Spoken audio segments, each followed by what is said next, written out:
నేటి మంచి మాట స్నేహం అంటే. స్నేహం అంటే ఒకరోజు విరసి వాడిపోయే పువ్వు లాంటిది కాదు.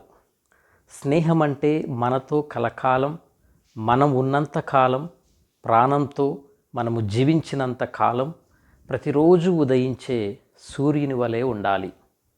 స్నేహంలో అందచందాలు, సిరి సంపదలు, కులమతాలు, భేదాభిప్రాయాలు ఉండకూడదు. స్వచ్ఛముగా పాలవలే స్నేహాన్ని, స్నేహితులను చూడగలగాలి.